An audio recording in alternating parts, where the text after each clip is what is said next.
Eleanor Madison believed her $80 million private jet was dead on the runway, until a poor single father named Mason Reed knelt down and drew 3 chalk circles on the hangar floor.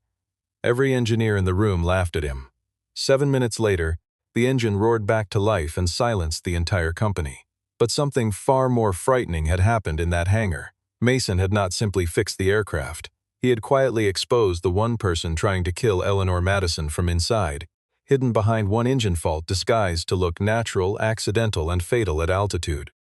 The private airfield outside the city was still wrapped in early morning cold when the hangar lights flickered on over Eleanor Madison's $80 million jet. Rain from the night before had not fully dried on the runway, and a thin mist clung to the tarmac like something unwilling to leave. Inside the hangar, the aircraft sat gleaming under white floodlights, its engines silent, its cabin door open, waiting for a flight that was supposed to decide the future of an entire company. Eleanor stood near the boarding stairs in a charcoal coat, phone pressed to her ear, listening to her assistant confirm that the government delegation in Washington would not wait past noon. The contract on the table was worth more than the company's last 3 years combined, and if Madison Aerosystems failed to deliver a signature by evening, the deal would collapse, and with it very likely her position at the head of the company her father had built from nothing. Connor Vale walked beside her with the practiced calm of a man who had spent 2 decades learning how to sound reasonable while pushing for exactly what he wanted. He suggested, not for the first time that morning, that Eleanor consider granting him temporary signing authority so she would not have to risk traveling under pressure. Eleanor brushed the suggestion aside the way she always did, though something in his persistence had begun to feel less like loyalty and more like rehearsal. She climbed the short metal staircase toward the cockpit door, nodded to the pilot, and gave the order to begin the pre-flight sequence. The pilot turned the ignition switch, and nothing happened. He tried again. The engine gave a faint cough, a brief shudder through the fuselage, and then silence, heavy and absolute, the kind that turns a busy hangar into a held breath. Lucas Grant, the company's senior maintenance engineer, rushed forward with 2 of his junior technicians, already pulling diagnostic tablets from their bags. He assured Eleanor that the aircraft had passed a full inspection the previous evening, that every systems had been signed off, that whatever was happening now had to be some sudden and unpredictable mechanical failure, the kind that occasionally struck even the most carefully maintained machines. Eleanor's jaw tightened. She had personally reviewed the maintenance logs less than 12 hours earlier. Nothing in those reports had hinted at instability. She watched Lucas and his team open the lower access panel, watched their flashlights sweep across wiring and fuel lines, and felt the minutes slipping away with every passing second, each one chipping at the leverage she needed walking into that meeting. Connor remained unusually composed throughout the commotion, watching the engineers work with an expression that was almost serene, as though he already knew how the morning would end. He suggested again, gently this time, that Eleanor allow him to handle the Washington meeting in her place, framing it as protection rather than ambition, insisting that the board would understand a brief absence far better than a missed deadline. Eleanor studied him for a moment longer than necessary, some old instinct stirring beneath her frustration, though she pushed it down and turned back toward the disabled aircraft. Behind them, near the edge of the hangar, a quiet figure in a faded maintenance jacket arrived through the side entrance, carrying a worn toolbox and a clipboard listing a minor contracted repair to a section of vibrating hangar flooring, a job that had nothing to do with the jet and everything to do with what was about to happen. Mason Reed had not been invited to the meeting unfolding around the aircraft, and he made no move to insert himself into it. He set his toolbox down near the wall, glanced once at the commotion surrounding the engine, and began the floor inspection he had actually been hired to perform. He was not an employee of Madison Aerosystems, only a subcontractor brought in for a small structural complaint filed weeks earlier, a low-priority task pushed to the bottom of every list until today. Nobody in that hangar knew his name. Nobody had reason to look twice at a man in scuffed boots crouching near a baseboard while a multi-million-dollar emergency unfolded 20 feet away. But Mason had already heard something in the engine's brief, failed cough that none of the engineers seemed to be listening for, and as he knelt by the wall, his attention drifted almost involuntarily toward the floor beneath the aircraft itself. Mason stayed where he was, low against the wall, listening rather than looking, the way he had trained himself to do years earlier in a different life he rarely spoke about. Beneath the noise of the engineers and the static crackle of two-way radios, He picked out the smaller sounds, a secondary pump cycling slightly out of rhythm, a faint metallic tick somewhere beneath the floor plating, a valve releasing pressure in a pattern that did not quite match the rest of the system. None of it was loud. None of it would have shown up on a standard diagnostic readout. But it was there, threaded quietly beneath the chaos, the way a single wrong note can hide inside an otherwise perfect chord if no one is listening closely enough to notice. Lucas spotted him first and barked across the hangar that the engine bay was not a place for floor technicians to wander, his voice sharp with the particular irritation of a man already under pressure who did not appreciate an audience to his struggle. One of the younger engineers laughed under his breath when he saw Mason crouch down near the concrete and run his fingers lightly across a faint ring of dust that had settled in an unusual pattern near the landing gear. It looked, to anyone passing by, like a man wasting time on something irrelevant while real professionals worked on the actual problem. Mason did not look up or attempt to explain himself. He simply continued moving along the floor in small, deliberate steps, occasionally pausing to touch the concrete, occasionally tilting his head as though listening to something only he could hear. Eleanor noticed him almost by accident, catching sight of a stranger kneeling near her aircraft while everyone else stood upright and tense around the open engine panel. She crossed the hangar floor and asked, with more curiosity than authority, what exactly he thought he was doing down there. Mason answered without straightening up, his voice low and unhurried, saying only that an engine could lie to a diagnostic screen, but a floor rarely lied to someone who knew how to read it. Lucas scoffed loudly enough for half the hangar to hear, reminding Eleanor that the man crouched at her feet was not an aviation engineer, merely a subcontractor hired to fix a noisy floor panel months ago and forgotten about since. Eleanor said nothing in response, though something about the stillness in Mason's expression kept her from walking away immediately. Mason asked, almost as an afterthought, whether anyone had a piece of chalk he could borrow, the kind used for marking structural faults during inspection work. Connor's expression shifted instantly, a flicker of something sharper than annoyance crossing his face before he masked it again, suggesting loudly that security escort the unauthorized worker out of the restricted area before he caused any further delay. Eleanor lifted a hand without looking at Connor, a small gesture that nonetheless silenced him completely, and told the nearest technician to find Mason a marker. She did not yet believe the man kneeling on her hangar floor could do anything to help her, but there was a particular quality to his calm, an absence of performance, that stood out starkly against everyone else's barely controlled panic. She decided, against her better judgment, to give him 1 minute before pulling him away from her aircraft entirely.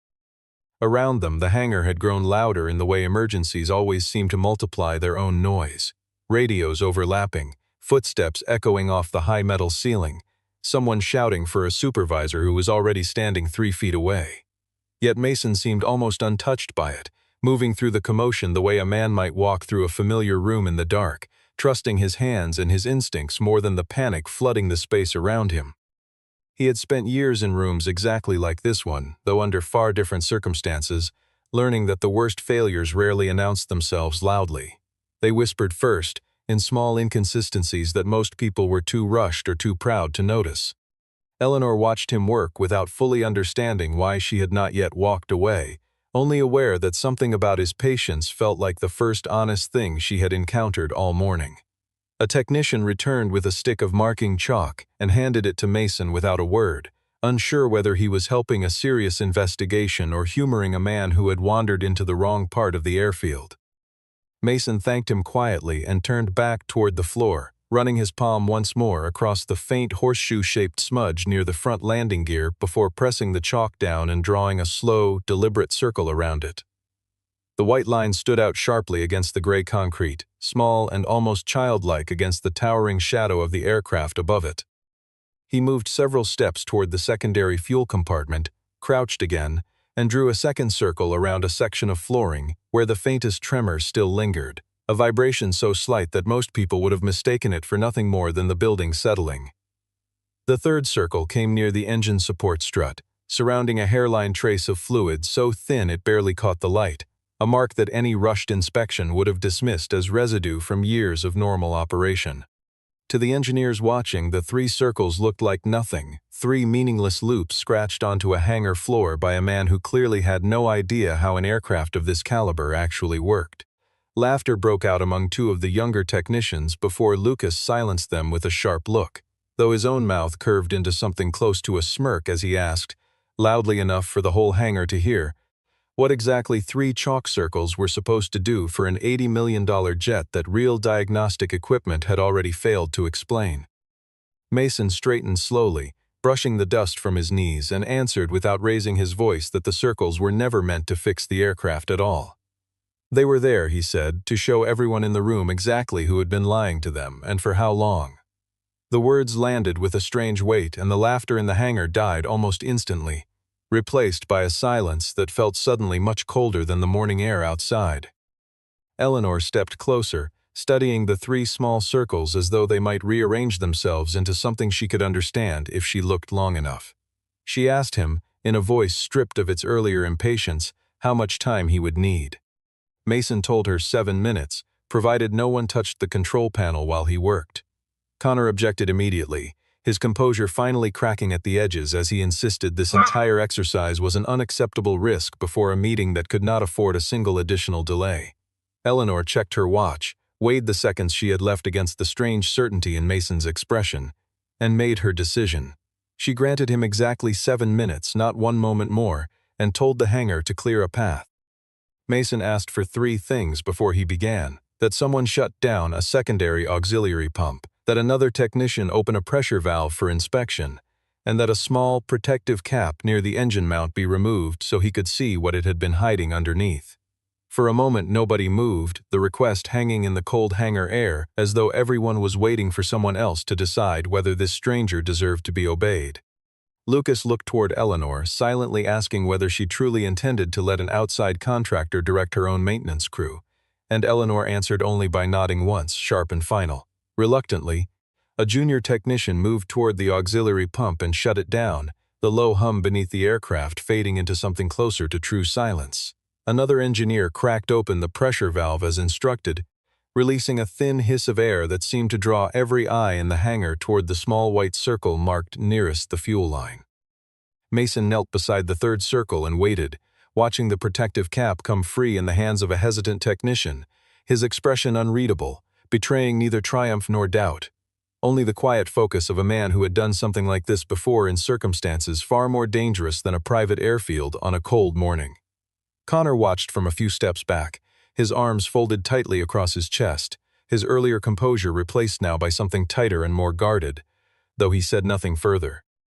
Catherine Blake, who had arrived moments earlier with an update about the Washington delegation, stood near Eleanor's shoulder, sensing without being told that whatever was unfolding on that hangar floor mattered far more than the schedule she had come to discuss. The 7 minutes had not yet truly begun, but already the entire room had shifted its attention away from spreadsheets and contracts and onto the quiet stranger kneeling between 3 small circles of chalk, waiting for permission to prove what he already seemed certain he understood.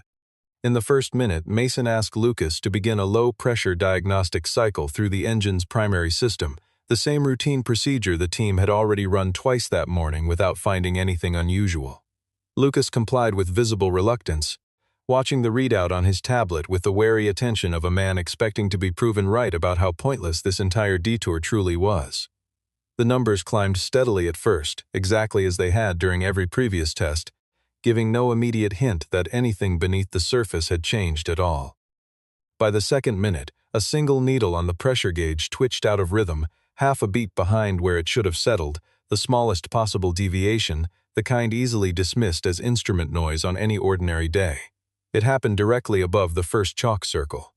Mason pointed at it without speaking, and Lucas's expression flickered, the dismissal in his eyes replaced for the first time by something closer to uncertainty. In the 3rd minute, Mason pressed his palm flat against the floor near the 2nd circle, feeling for the faint vibration he had noticed earlier, confirming that it pulsed slightly out of phase with the rest of the fuel system's normal rhythm, as though something inside that line was working against itself rather than with it. He said nothing yet, only nodded slowly, the way a man might nod at a suspicion finally proven true. The 4th minute brought him to the small connector near the 3rd circle, where he carefully loosened a fitting and discovered a thin bead of sealant noticeably newer than every other surface around it, fresh enough that its edges had not yet dulled with the grime that coated the rest of the assembly. It was a detail no rushed inspection would ever have caught, a seam disguised so carefully that it had been designed specifically to pass unnoticed beneath standard scrutiny.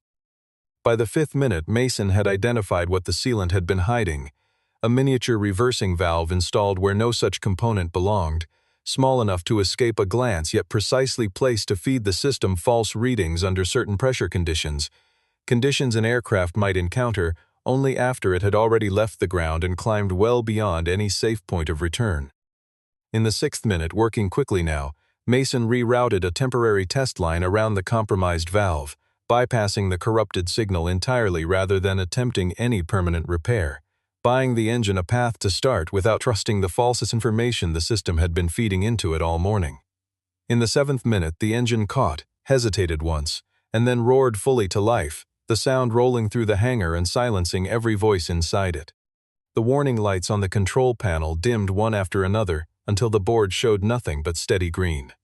Eleanor stood frozen, watching the aircraft she had believed dead only minutes earlier now humming with quiet, even power, and she understood immediately, with a certainty that had nothing to do with luck, that the man kneeling on her hangar floor had just done something far more significant than a simple repair. She asked him directly whether the jet was now safe to fly. Mason rose to his feet, wiped his hands against his jacket, and told her the engine would run, but that she should not be on it when it did. Eleanor's expression sharpened, demanding to know why, and Mason answered with the same unhurried calm he had carried through the entire 7 minutes, explaining that the fault inside that valve had been built to trigger only after the aircraft reached a certain altitude, designed not to strand her on the ground, but to fail her completely once she was already in the air, and far beyond any hope of help. Eleanor's first order silenced the hangar more completely than the engine had a moment earlier. She demanded the bay doors locked, every security camera preserved exactly as recorded, and not a single person allowed to leave until she understood what had just happened to her aircraft. Connor stepped forward immediately, his voice pitched somewhere between concern and authority,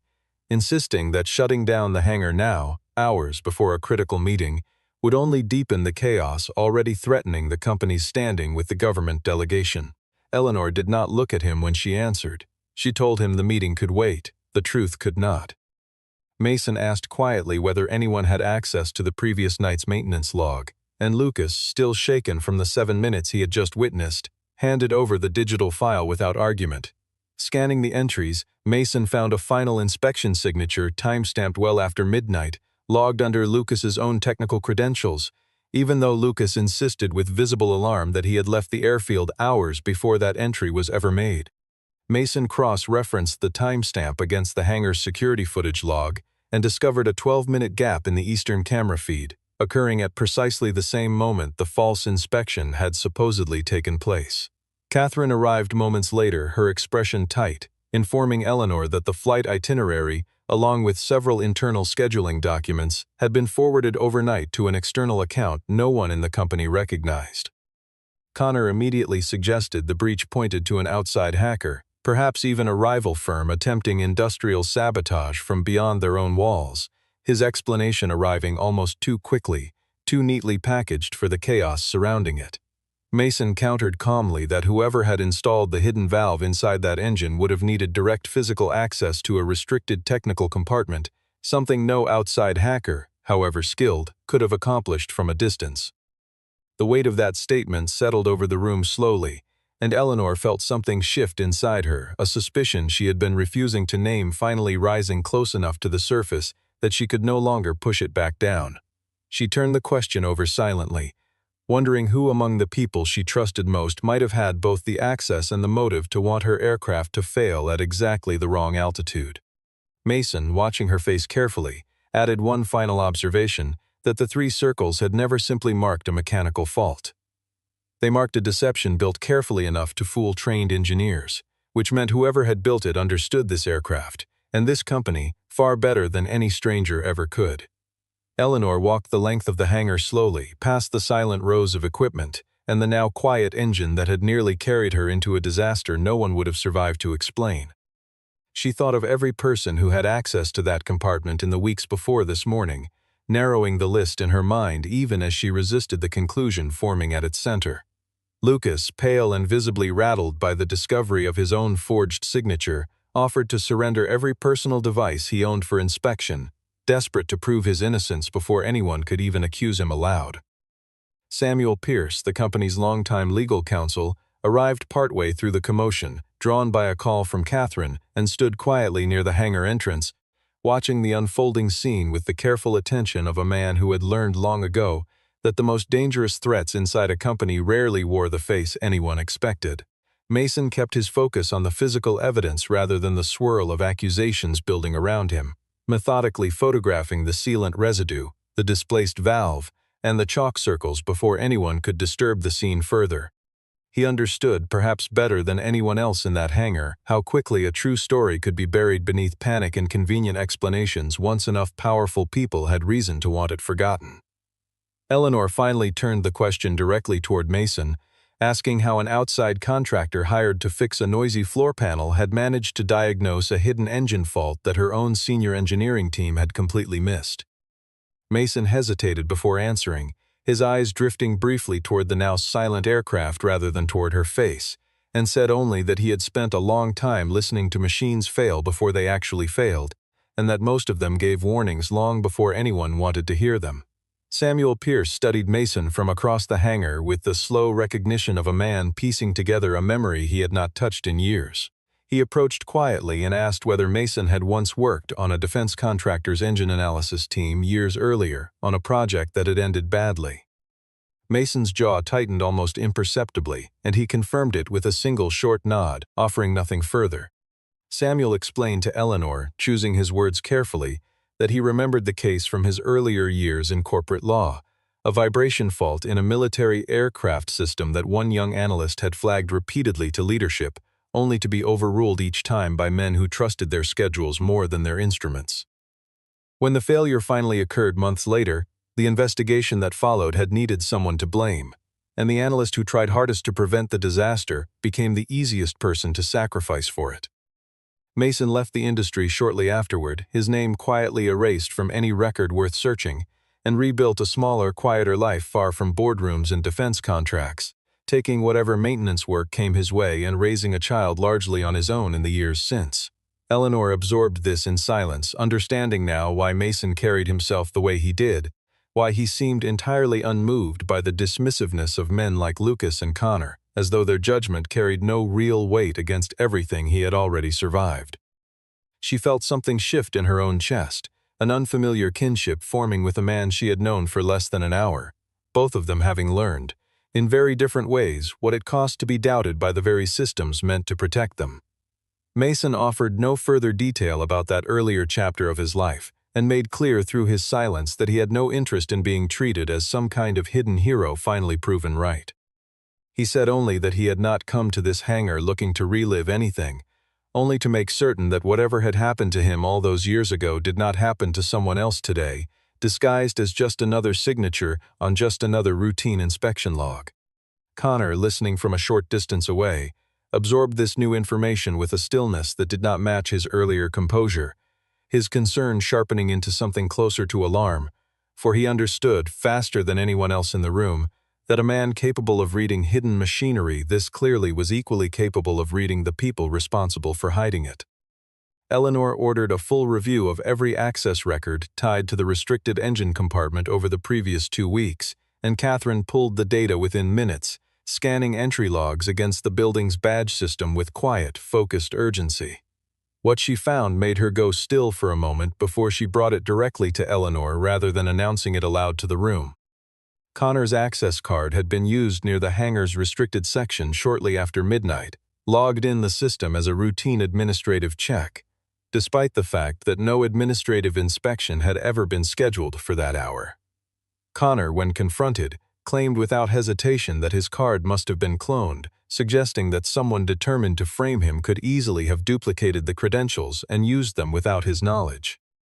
Mason asked, in the same unhurried tone he had used throughout the morning, how someone capable of cloning a security badge would also happen to know the exact valve configuration needed to let an aircraft start safely on the ground while guaranteeing it would fail only once it reached a specific altitude. The question hung in the air, precise and unanswerable, and for the first time, Connor did not respond immediately.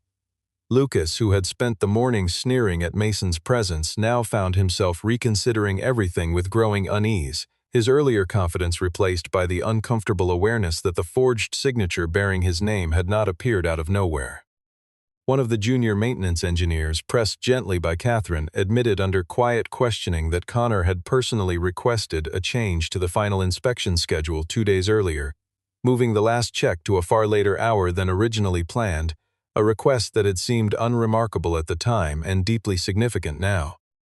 Cornered by mounting evidence, Connor shifted his approach entirely, turning his accusations toward Mason instead, suggesting loudly that an outside contractor with a documented history of conflict in his previous industry might have engineered this entire crisis purely to extort money from a frightened, vulnerable company. Security guards moved toward Mason on Connor's instruction, and for a moment, the hangar seemed ready to believe the version of events that placed blame on the man who had just saved Eleanor's life, rather than the executive who had spent 2 decades earning her trust. Eleanor stood at the center of that choice, feeling the full weight of it settle onto her shoulders, forced to decide in front of her entire staff whether to trust the longtime colleague who had always told her exactly what she wanted to hear, or the quiet stranger who had told her something she desperately did not want to be true. She made her decision without raising her voice, telling the guards to stand down and ordering instead that every piece of company data, every email, every access log, and every financial record connected to the Washington contract be opened immediately for full and complete review. Connor's expression flickered for a fraction of a second, something cold passing behind his eyes before the practiced warmth returned, and he assured Eleanor that he supported full transparency completely, that he had nothing to hide and welcomed any review that would clear his name. Yet Catherine noticed the way his hand tightened slightly around his phone as he spoke, and she made a quiet note to monitor his device activity over the coming hour, rather than simply trust the easy reassurance he offered the room. Mason remained near the aircraft while the rest of the hangar shifted into a different kind of urgency, no longer focused on repair but on uncovering exactly how deep this deception ran and how many hands had touched it along the way. He said little, watching the dynamics around him with the same patient attention he had given the engine itself, understanding that people, like machines, tended to reveal their truest condition under pressure, in the small inconsistencies they could not quite control, no matter how carefully they had rehearsed their composure. Within the hour, Connor had escalated the morning's chaos directly to the board, convening an emergency video conference and framing Eleanor's behavior as a dangerous loss of judgment at the worst possible moment, accusing her of allowing an unauthorized outside laborer to disrupt a critical engine inspection and delay a deal worth the company's entire future. The shareholders, scattered across several screens, listened with the particular nervousness of people whose investments suddenly felt less secure than they had the day before, and several voices began pressing Eleanor to temporarily transfer signing authority until the situation could be properly clarified. Eleanor felt the trap closing around her with uncomfortable precision, recognizing that she could not physically leave the airfield to defend herself in person without abandoning the very investigation that had just saved her life. Yet remaining behind risked looking exactly like the instability Connor was so carefully describing to the board. Mason, standing just outside the camera's view, suggested quietly that the goal should not be repairing the aircraft fast enough to make the original flight, but instead using the sabotage itself as undeniable evidence strong enough to justify every decision she had made that morning. Samuel Pierce moved quickly through the company's governance documents, searching until he found a clause permitting a chief executive to delay any signing obligation without penalty in the event of a credible documented safety threat to senior leadership, a provision written years earlier by Eleanor's father after a different crisis entirely, one that had never been invoked since.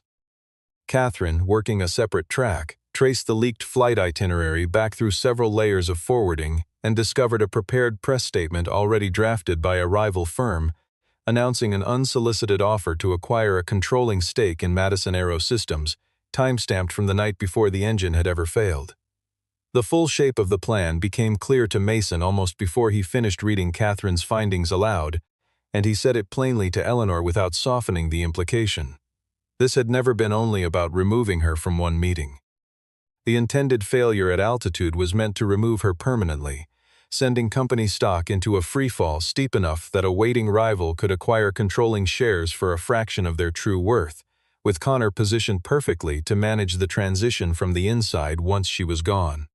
Eleanor absorbed this with a stillness that masked how deeply the words had landed, and then turned back toward the board still waiting on her screen, her voice steady now in a way it had not been all morning. She announced that she would not be transferring any authority to anyone, that she had uncovered credible evidence of deliberate sabotage targeting her aircraft and her life, and that she intended to present the full technical record live, in real time, to the entire board before another minute of speculation was allowed to continue unchecked. A murmur passed through the scattered screens, several board members exchanging uncertain glances as the tone of the meeting shifted from cautious concern to something far more serious. Connor attempted to interject, insisting that unverified accusations should not be aired before a board already anxious about the company's stability, but Samuel cut through his objection with calm legal precision, confirming on record that the governance clause Eleanor was invoking had been properly documented and was fully enforceable under the company's existing charter. Eleanor felt a small, fierce steadiness settle over her as she watched Connor search for his next argument and fail to find one. For the first time since the engine had refused to start that morning, she felt less like a woman fighting to hold her position and more like someone finally standing on solid ground, ready to let the truth carry the weight she no longer had to carry alone. With the board watching through a live feed connected directly into the hangar, Mason walked the camera slowly through each of the 3 chalk circles, explaining in plain, unhurried language exactly what each one represented and how they connected to form a single deliberate act rather than 3 unrelated accidents. The first circle, he explained, marked a vibration sensor deliberately mistimed to feed false readings into the aircraft's primary system, creating an early failure convincing enough to justify exactly the kind of inspection delay that had occurred that very morning. The second circle marked the secondary fuel line, where pressure had been artificially manipulated to behave normally during ground testing while concealing a fault that would only surface once true flight conditions were reached, a detail no standard inspection protocol had ever been designed to catch. The third circle, nearest the engine mount, marked the fresh sealant hiding the miniature reversing valve itself, the single component responsible for translating an ordinary engine into a controlled, deniable disaster. Lucas, watching alongside the board, confirmed on record that the technical findings matched everything his own team had since independently verified, his earlier scorn for Mason now replaced entirely by quiet, sober respect. Samuel Cross referenced the timeline of the sabotage against the badge access records, aligning every suspicious entry precisely with the 12-minute gap in camera coverage from the night before. Catherine then presented the recovered email correspondence, fully restored despite earlier attempts to delete it, showing direct communication between Connor and a representative from the rival firm preparing the acquisition announcement. Connor, recognizing the moment had finally turned entirely against him, attempted to step away from the camera's view, only to find Mason and Lucas positioned quietly on either side of him, neither raising a hand nor a voice, simply ensuring he remained present for what came next. He turned instead to threats, warning Eleanor that exposing this sabotage publicly would terrify the government delegation and guarantee the loss of the very contract she was trying so desperately to save, insisting that silence, however uncomfortable, remained the only path that protected the company's future. Eleanor answered him without hesitation, her voice carrying clearly across every screen still connected to the call. She told him that losing one contract was a wound the company could survive and eventually recover from, but that covering up an attempt on her life, an attempt that had nearly succeeded, would not merely cost Madison Aero Systems a single deal. It would cost the company every shred of trust it had ever earned, and trust, once buried that deeply, never truly came back from the grave. A long silence followed her words, stretching across every connected screen until one of the senior board members finally spoke, his voice quiet but firm, stating that he, for one, would rather stand behind a CEO willing to expose an uncomfortable truth than one willing to bury it for convenience. Several other voices followed in agreement, the earlier pressure to strip Eleanor of her authority dissolving as quickly as it had formed only an hour before. Connor looked around the hangar, searching for some remaining ally among the faces now turned firmly against him, and finding none, his shoulders dropped slightly, the practiced composure finally abandoning him entirely. Mason stepped back from the circles, letting the evidence speak for itself, understanding that his part in uncovering the technical truth had reached its natural end, and that what remained now belonged to the people whose job it was to weigh consequences and deliver justice. Lucas approached him quietly, extending a hand and admitting, without excuses, that he had been wrong to dismiss him so completely that morning, a small gesture that nonetheless carried real weight inside a hangar that had spent the entire day learning who deserved to be underestimated and who did not.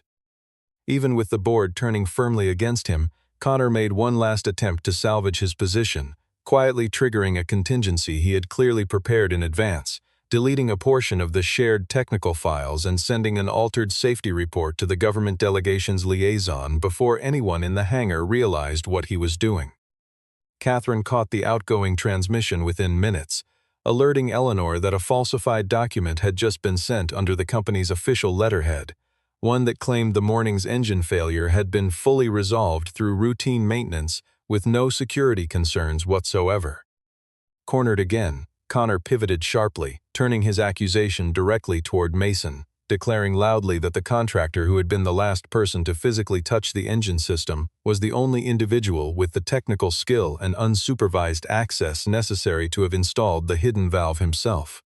For a brief, tense moment, several engineers glanced uncertainly between the two men, the accusation landing with just enough plausibility to seed real doubt in a room already exhausted by hours of shifting loyalties. Mason remained perfectly calm, asking only that someone examine the chalk markings themselves before drawing any further conclusions. He pointed out that the 3 circles had not merely identified the sabotage technically, they had also preserved the scene precisely as it stood before his own arrival, and a careful look at the dust and chalk lines would show whose footprints had crossed which circle and when. A junior technician knelt beside the 3rd circle and confirmed, with visible surprise, that a clear boot print cut directly across its outer edge, a print far too large to belong to Mason and matching, instead, the distinctive tread pattern of the shoes Connor was currently wearing. Catherine, working quickly, pulled footage from a low-angle security camera near the engine mount that everyone had assumed was non-functional after the earlier gap in coverage. Though the footage was grainy and partially obscured, careful enhancement revealed a faint reflection caught in the curved metal surface of the engine housing itself, showing a figure bent close to the valve assembly hours before Mason had ever entered the hangar that morning. The reflection was imperfect, but unmistakable enough once compared against Connor's build and the particular way he tilted his head while concentrating, a habit several long-term employees in the room immediately recognized without needing to be told whose silhouette they were looking at. Lucas studied the footage carefully, then turned to address the room directly, stating plainly that there was no possible way Mason could have installed a component requiring specialized access hours before he had ever set foot inside the restricted compartment that day. The accusation Connor had thrown collapsed entirely under its own weight, and for the first time since the morning began, he offered no further argument, no fresh explanation, only a long defeated silence as 2 members of hangar security stepped forward and asked him, quietly but firmly, to come with them. Eleanor watched him go without satisfaction, only a quiet, tired sorrow settling over her as she considered how many years she had trusted this man with decisions far smaller than the ones that had nearly cost her everything. Samuel moved immediately to begin the formal process of severing Connor's authority within the company, ensuring every signature, every account, and every remaining access credential tied to his name was suspended before the day ended.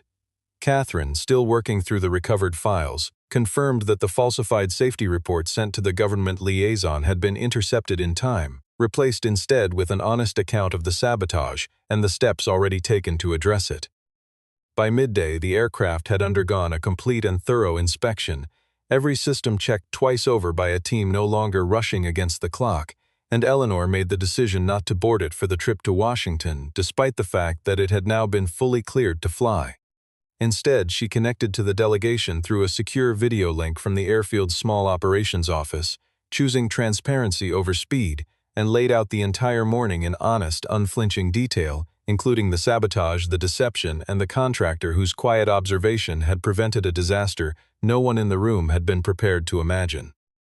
The delegation, rather than withdrawing the offer as Connor had warned, responded with cautious respect, telling Eleanor that a company willing to expose its own internal threat so openly demonstrated exactly the kind of integrity their long-term contract required. They granted her an extension of 2 additional days to finalize the paperwork, and Madison Aero Systems did not lose the deal that had nearly cost Eleanor her life to protect. In the days that followed, Eleanor offered Mason a formal position within the company, proposing a title that sounded impressive on paper but meant little to a man who had never cared much for titles in the first place. Mason declined the version she initially offered, asking instead for something simpler and far more consequential: a newly created department with the authority to halt any flight, any inspection, or any signature the moment a genuine safety concern was identified, regardless of deadlines, contracts, or pressure from above. Eleanor agreed without hesitation, recognizing that the very independence Mason was requesting was exactly what had been missing the morning her engine first refused to start. Lucas sought Mason out personally before the week ended, extending a more complete apology than the brief handshake offered in the chaos of that first afternoon, admitting candidly that his early dismissal had been built entirely on appearances rather than evidence, a mistake he intended never to repeat with anyone wearing a maintenance jacket instead of a company badge. The two men did not become close friends overnight, but a quiet, durable respect settled between them, the kind built only after one party has been proven completely and undeniably wrong. Later that same week, Mason received a short call during a quiet moment between meetings, his voice softening instantly as he spoke briefly and gently to someone waiting for him at home, the conversation lasting only a few minutes before he returned to the work in front of him. It was a small, ordinary moment easily missed by anyone not paying close attention, yet it revealed everything necessary about the life Mason carried quietly outside the walls of Madison Aero Systems, a life he had no intention of placing in the center of anyone's spotlight, least of all his own. Eleanor caught the tail end of that call from across the hangar office and chose not to ask about it, sensing instinctively that some parts of a person were meant to remain private even after trust had been earned in every other respect. She had learned enough that week to understand that the most capable people she had ever encountered were rarely the ones eager to talk about themselves, and that Mason's silence on the matter said more about his character than any explanation could have managed. The company itself seemed steadier in the days that followed, not because the danger had vanished entirely from corporate life, but because everyone who worked beneath that hangar roof now understood, in a way they never had before, exactly how much could hinge on a single overlooked detail noticed by the right pair of eyes. Several weeks later, the hangar that had once held its breath around a dead engine looked entirely different, brighter somehow, though little about its physical structure had actually changed. The 3 chalk circles that had marked the floor that morning were long gone, scrubbed away during routine cleaning within days of the incident. Yet Eleanor had quietly arranged for a photograph of the original scene, circles and all, to be framed and hung inside the company's flight safety office, a permanent reminder of exactly how close everything had come to disappearing. No one in the building referred to Mason as an outside contractor anymore. He moved through the hangar now with the easy familiarity of someone who belonged there completely, leading a small but fiercely independent safety division that answered to no one's deadline but its own careful judgment. Engineers who had once laughed at 3 circles on a concrete floor now sought him out directly whenever something felt slightly wrong, trusting his instincts in a way they had once reserved only for diagnostic screens and official protocols. Eleanor found him one afternoon standing near the same aircraft that had nearly carried her into disaster months earlier, now fully repaired and gleaming under proper maintenance for the first time in its history. She stood beside him for a long moment before speaking, telling him quietly that what he had done that morning had never really been about restarting one engine. He had restarted something far larger, the conscience of a company that had grown too comfortable trusting appearances over truth. Mason considered her words for a moment, then offered a small, tired smile, answering that machines almost always gave warning before they failed completely. The real difficulty was never the warning itself, but convincing people too proud or too busy to actually listen for it. Eleanor looked out toward the runway stretching beyond the open hangar doors. The same stretch of tarmac where her entire future had once seemed to hinge on 7 uncertain minutes, and understood, perhaps for the first time in her career, that real authority had never lived inside a title or a signature. It lived instead in the willingness to stand beside the truth even when everyone else in the room had already decided to look away. Lucas, watching them both from across the hangar one last time before heading home for the evening, found himself thinking back to the moment he had laughed loudest at 3 meaningless circles scratched into concrete, and felt no shame in admitting, at least to himself, how completely wrong he had been. Samuel Pierce, finalizing the last of the legal paperwork related to Connor's departure, remarked privately to Eleanor that her father would have recognized something familiar in Mason, a quiet competence that never needed an audience to prove its worth, and that he would have been proud of the choice she made that morning when everything pointed her toward doubt instead of trust. The story closed not with applause or celebration, but with something quieter and more lasting, the simple image of Mason walking unhurried across a clean, ordinary hangar floor, the same floor that had once held 3 small chalk circles capable of changing the fate of an entire company and the life of the woman who ran it. If you want to know exactly who those 3 small chalk circles truly exposed, stay close until the final word.